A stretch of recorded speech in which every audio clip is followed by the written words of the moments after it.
नमस्कार, मैं सुबोध मंडल आज आप लोगों के सामने विद्यापति की रचनाओं पर चर्चा करने के लिए उपस्थित हुआ हूँ।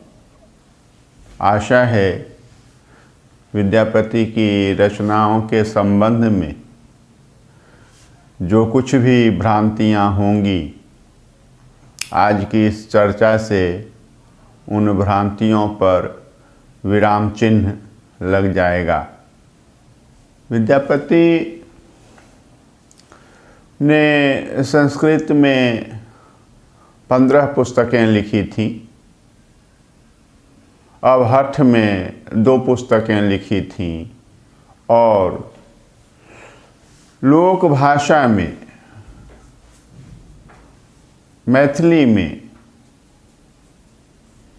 और मैथिली जो हिंदी की उपभाषा के अंतर्गत उन दिनों आती थी, एक पदावली लिखी जिसमें उनके द्वारा लिखे गए 1000 से अधिक पद होने की संभावना है। यद्यपि कि उनके सभी पदों का संकलन अभी तक प्रस्तुत नहीं किया गया है, प्रकाशित नहीं हुआ है। पिछले वर्ग में मैंने बताया था कि विद्यापति ने संस्कृत में रचनाएं 2 कारणों से की थी। एक तो अपने पांडित्य का परिचय देने के लिए, कारण संस्कृत जो है परंपरा से पंडितों की रचनाओं की भाषा रही है। और दूसरा कारण यह है कि संस्कृत मिथिला की राजभाषा थी। इस कारण से कविवर विद्यापति ने संस्कृत में 15 पुस्तकों की रचनाएं की हैं। सबसे अधिक 15 पुस्तकों की रचनाएं विद्यापति ने संस्कृत में ही की हैं। और रामवृक्ष शर्मा बेनीपुरी लिखते हैं कि हिंदी के लिए एक बड़े ही गौरव की बात है कि हिंदी का एक कवि संस्कृत भाषा और साहित्य में भी अपना महत्वपूर्ण स्थान रखता है। उसके बाद विद्यापति ने अवहट्ठ में 2 पुस्तकें लिखी, कीर्तिलता और कीर्ति पताका। अवहट्ठ में विद्यापति द्वारा रचना किए जाने का कारण यह है कि अवहट्ठ जो है उस समय साहित्य की, काव्य की मान्य भाषा थी। इसीलिए साहित्य अथवा काव्य की मान्य भाषा अवहट्ठ के होने के कारण कविवर विद्यापति ने उस अवहट्ठ भाषा में कीर्तिलता और कीर्ति पताका नामक 2 महत्वपूर्ण ग्रंथों की रचना की है। और विद्यापति पदावली जो मैथिली भाषा में है, और इस पदावली में भक्ति के गीत हैं, भक्ति के पद हैं और श्रृंगार के पद हैं, प्रकृति वर्णन के पद हैं। प्रकृति वर्णन के पद जो हैं वे भक्ति से भी संबंधित हैं और श्रृंगार से भी संबंधित हैं। और श्रृंगार में भी कहीं कहीं आलंबन के रूप में प्रकृति का चित्रण हुआ है और कहीं कहीं उद्दीपन विभाव के रूप में प्रकृति का चित्रण हुआ है। और बताया कि उन्होंने लगभग 1000 से अधिक पद रचे होंगे, जिनमें सबका संकलन जो है अभी तक और प्रकाशन अभी तक नहीं हो पाया है। विद्यापति की पहली पुस्तक अधिकतर विद्वान बताते हैं कीर्ति लता है, लेकिन यह सत्य नहीं।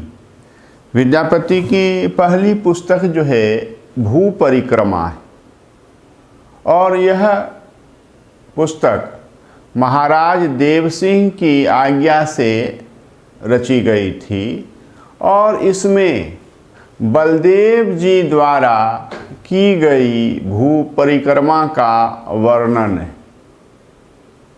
इसमें नैमिषारण्य से लेकर मिथिला तक के सभी तीर्थों का वर्णन है, और जैसा कि मैंने बताया यह विद्यापति की पहली रचना है। रामवृक्ष शर्मा बेनीपुरी कहते हैं कि इसमें नैतिक कहानियाँ हैं, और मैंने जैसा कि बताया यह भू परिक्रमा जो है, और जैसा कि डॉक्टर शिव प्रसाद सिंह कहते हैं यह भूगोल संबंधी ग्रंथ है। विद्यापति की दूसरी संस्कृत में लिखी गई पुस्तक जो है पुरुष परीक्षा है। भू परिक्रमा भी संस्कृत में लिखी गई पुस्तक है, और दूसरी पुस्तक जो है पुरुष परीक्षा है। यह पुरुष परीक्षा महाराज शिव सिंह के निर्देश पर रची गई थी। यह नीति ग्रंथ है, और इसमें ऐतिहासिक पुरुषों की कथा दी गई। इसके 4 वर्ग हैं। वीर कथा है, सुबुद्धि कथा है, सुविद्य कथा है, और पुरुषार्थ कथा है। ये कथाएं जो हैं पंचतंत्र की परंपरा में रची गई हैं। ये शिक्षाप्रद कथाएं हैं, और इसी पुरुष परीक्षा में हमें कविवर विद्यापति के कथाकार रूप के दर्शन होते हैं। कथाकार का व्यक्तित्व जो है विद्यापति का पुरुष परीक्षा में दिखाई देता है। और इस पुस्तक का बड़ा ही मान है। पुरुष परीक्षा असाधारण रूप से प्रशंसित हुई है और स्वीकृत हुई है। 1830 ईस्वी में लॉर्ड बिशप टर्नर के परामर्श से राजा काली कृष्ण बहादुर ने पुरुष परीक्षा का अंग्रेजी में अनुवाद किया था, और फोर्ट विलियम कॉलेज में यह पुस्तक पाठ्यक्रम में पढ़ाई जाती थी। और फोर्ट विलियम कॉलेज के बंग भाषा के प्राध्यापक हरप्रसाद राय ने 1815 ईस्वी में पुरुष परीक्षा का बंग भाषा में अनुवाद किया था। तो इस प्रकार हम देखते हैं कि भू परिक्रमा संस्कृत में लिखी गई पुस्तक है, और पुरुष परीक्षा भी संस्कृत में लिखी गई पुस्तक है। जैसा कि चर्चा हो रही है, विद्यापति की संस्कृत रचनाओं की चर्चा हो रही है। इस चर्चा में मैंने विद्यापति की पहली संस्कृत पुस्तक भू परिक्रमा पर चर्चा की है। दूसरी पुस्तक जो है वह पुरुष परीक्षा है। इसके भी चर्चा की है। तीसरी पुस्तक जो है संस्कृत में लिखी गई विद्यापति की पुस्तक जो है, यह लिखनावली है।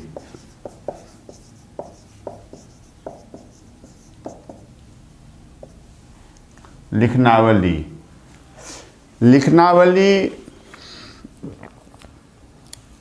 की रचना तब हुई थी जब विद्यापति नेपाल में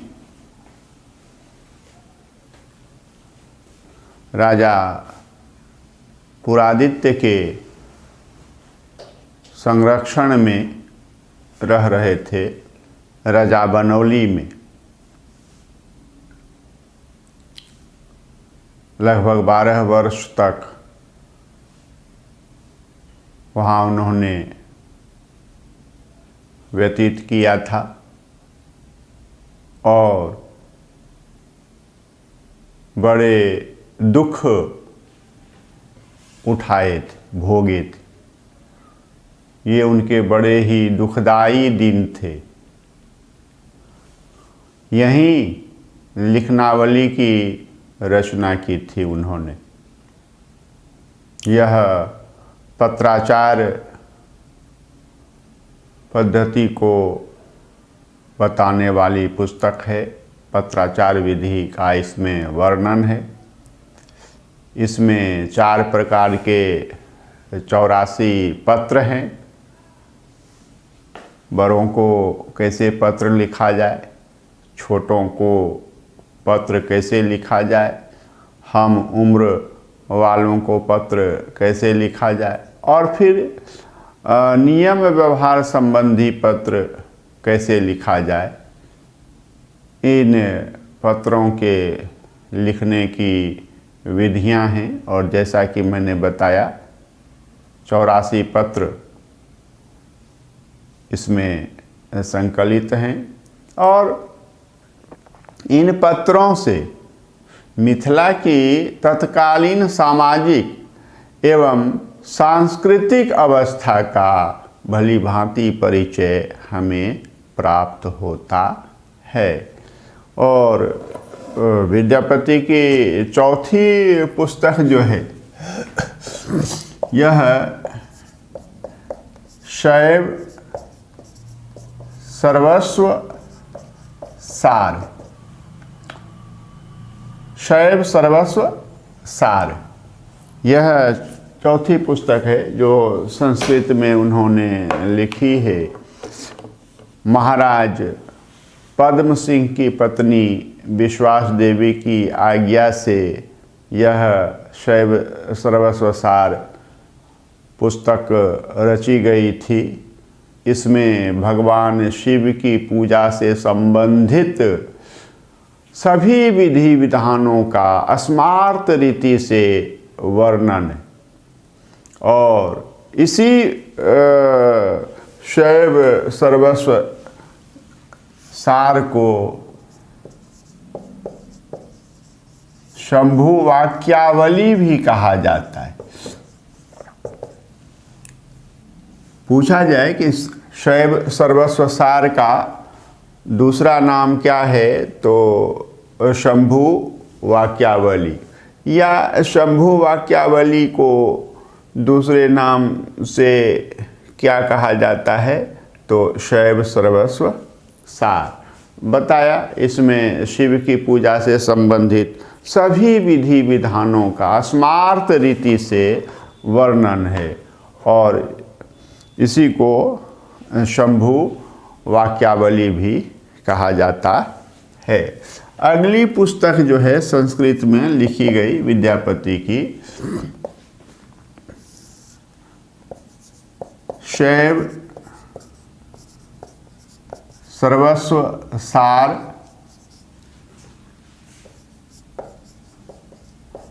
प्रमाणभूत संग्रह।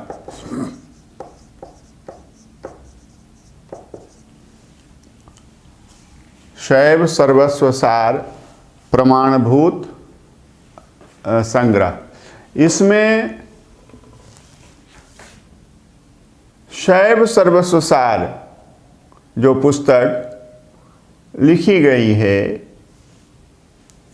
तो इसके प्रमाण स्वरूप, प्रमाणभूत विभिन्न पुराणों के वचनों का संग्रह किया गया है।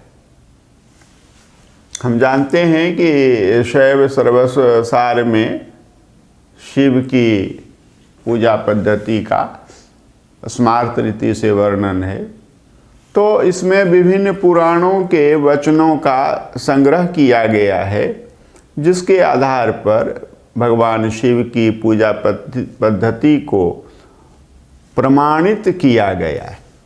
यह ध्यान में रखना है।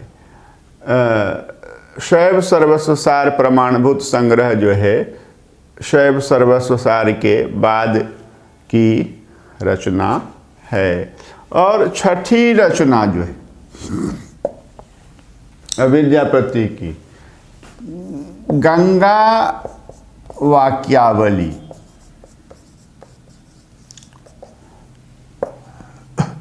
यह छठी पुस्तक है, गंगा वाक्यावली। और गंगा वाक्यावली जो है, यह भी जो है महाराज पद्म सिंह की पत्नी विश्वास देवी की प्रेरणा से लिखी गई है। इसमें गंगा के स्मरण कीर्तन से लेकर गंगा तट पर प्राण विसर्जन की महिमा का वर्णन किया गया है। यह ध्यान में रखना है। कत सुख सार पाउल तु अतीरे, छाड़ते निकट नयन बह नीरे। विद्यापति का यह पद जो है गंगा माता की वंदना से संबंधित है, और इसमें अंत में विद्यापति ने कहा है कि हे गंगा माता, अपने इस पुत्र को अंत समय में नहीं भूलना। और बताया मैंने 1448 ईस्वी में कार्तिक महीने के शुक्ल पक्ष की त्रयोदशी तिथि को इसी गंगा तट पर निवास करते हुए, वास करते हुए विद्यापति ने अपने प्राण का विसर्जन किया था। यह ध्यान में रखना है। विद्यापति कितने बड़े भक्त कवि थे। इसी एक उदाहरण से पता चलता है कि उनकी गंगा में कितनी गहरी आस्था थी।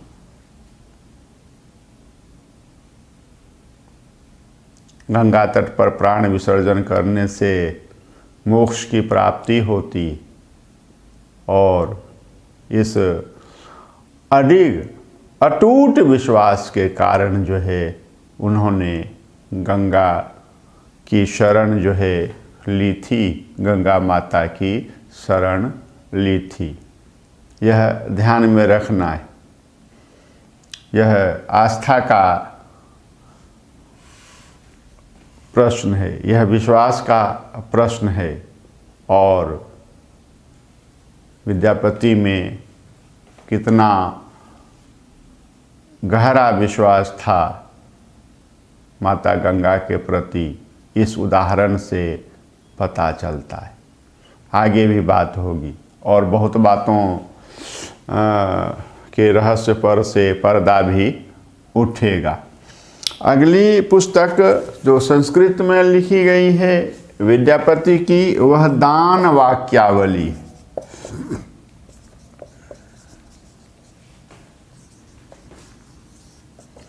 दान वाक्यावली, और यह महाराज नरसिंह देव दर्प नारायण की पत्नी धीरमती के निर्देश पर लिखी गई थी। इसमें सभी प्रकार के दानों का महत्व है, ध्यान में रखना है। दान वाक्यावली में सभी प्रकार के दानों का महत्व है और दान के उपयुक्त कौन सा स्थान होता है, किस स्थान पर दान नहीं करना चाहिए, किस स्थान पर दान करना चाहिए, कौन सा समय उपयुक्त होता है वह, और दान के लिए कौन से पात्र उपयुक्त होते हैं, इन सब का विशद विवेचन दान वाक्यावली में है। और जैसा कि मैंने बताया, महाराज नरसिंह देव दर्पनारायण की पत्नी धीरमती के आदेश से यह दान वाक्यावली नामक पुस्तक की रचना हुई है।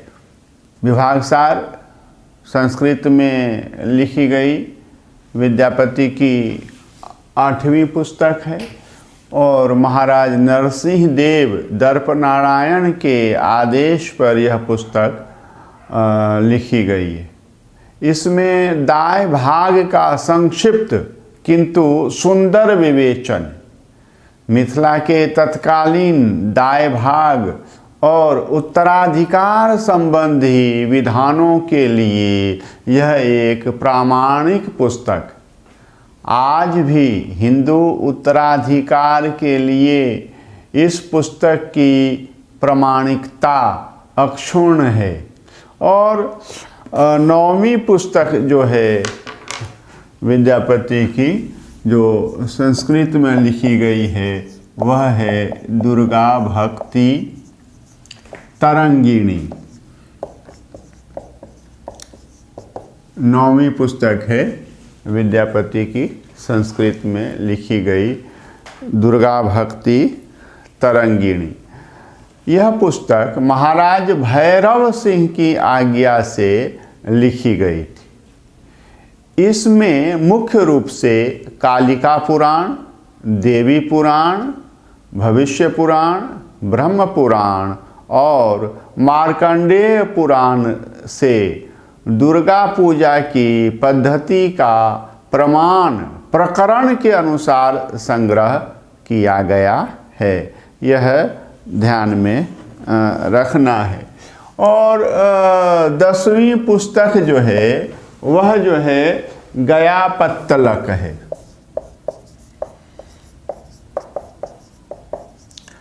दसवीं पुस्तक जो संस्कृत में लिखी गई विद्यापति की गया पत्तलक।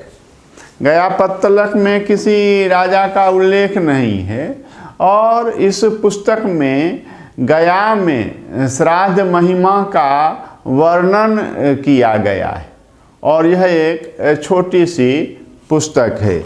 और 11वीं पुस्तक जो है यह वर्ष कृत्य है। कृत्य मतलब करने योग्य कृति और वर्ष में करने योग्य कृति। और इसमें साल भर में होने वाले सभी पर्वों और शुभ कार्यों का विधान है और पूजा, व्रत, दान आदि के नियम बताए गए हैं। विद्यापति की संस्कृत में लिखी गई 12वीं पुस्तक जो है वह मणिमंजरी है।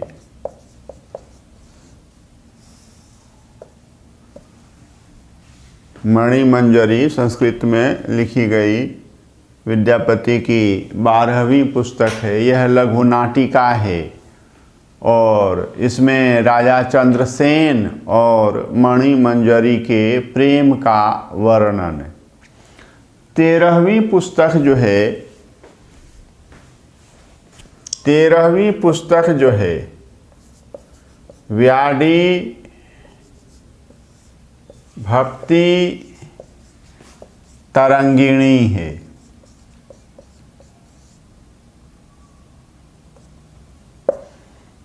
तेरहवीं पुस्तक जो है व्याडी भक्ति तरंगिणी है। व्याडी सर्प को कहते हैं, यह सांप का पर्यायवाची है।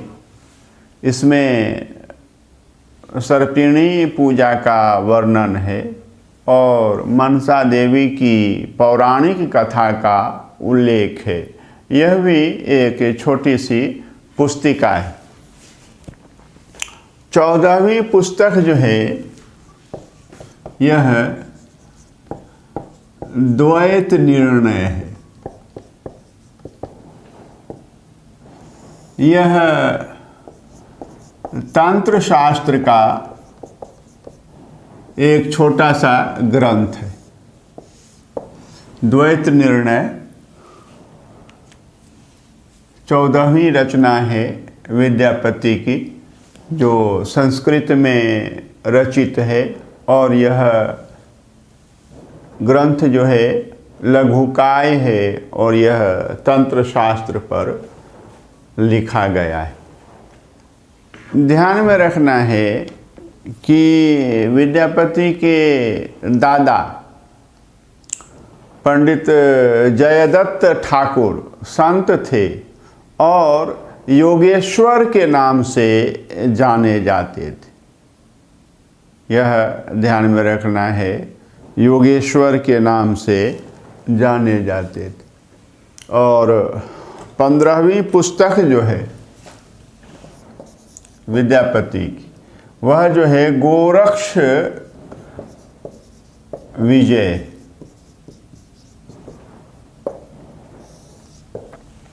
पंद्रहवीं पुस्तक जो है विद्यापति की संस्कृत में लिखी गई, यह गोरक्ष विजय। और यह जो है एकांकी नाटक है।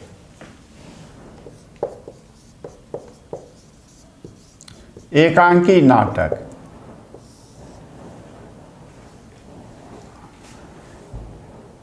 इसमें संवाद जो हैं वे संस्कृत में और प्राकृत में लिखे गए। पिछले वर्ग में मैंने इसकी थोड़ी सी चर्चा की थी। जबकि गीत जो हैं इसमें मैथिली में लिखे गए। गोरक्ष विजय में गोरक्ष का अपभ्रंश गोरख है और गोरखनाथ को हम लोग जानते हैं। यह एकांकी नाटक जो है गोरखनाथ, यह एकांकी नाटक जो है गोरखनाथ और उनके गुरु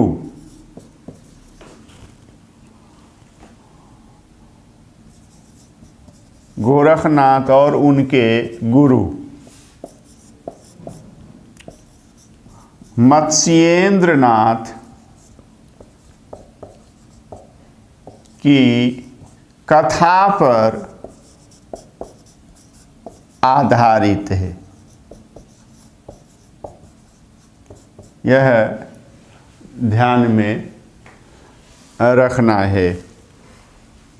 गुरु गोरखनाथ और उनके गुरु मत्स्येंद्रनाथ की कथा अत्यंत प्रसिद्ध रही है और इसी प्रसिद्ध कथा पर यह गोरक्ष विजय जो है एकांकी नाटक अवलंबित है, आधारित है। आज हमने विद्यापति की संस्कृत रचनाओं पर चर्चा की है और